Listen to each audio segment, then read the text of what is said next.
Luto tayo ng fried breast chicken. Yan. 1 piece chicken na breast. So, gitunga na diya. Inaana pagkatunga na ako. Kaya dali ra siya maluto. Hiugasan na ako na siya. Tapos pag man ako hiugasan na po na ako na. Tapos itlog. Isa ra ka itlog. Tapos gibutrapuhan na to na og kanang tissue para dali ra siya maman. Ang itlog gibutangan na nako tuog asin o butang na itong asin o black pepper. Then, butang din na ito ang manok diha. Then, diri naman sa powder, kana siya. Bread mix, ginisa mix powder.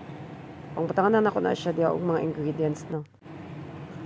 Pagkaman, masa-masa na ito na diha sa chicken ang arena. Kompleto na siya ingredients.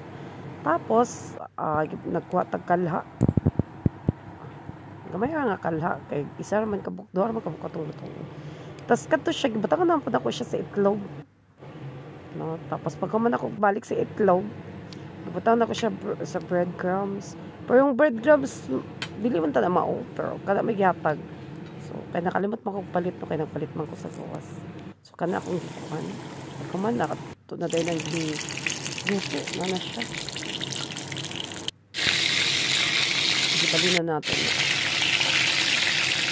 Pasok pa gikuhan.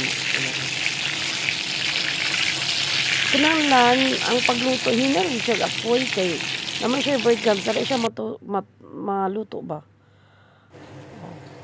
Yan, naluto na siya. Dali lagi kayo siya naluto. So, crispy na siya. Nakalimot lang dyan kung patingog-tingog ba. Kaya nang laman siya patingog-tingog. Pero lamig kayo na siya. Kaya nga no, na siya, kompleto na. Ibutan ako nag-powder.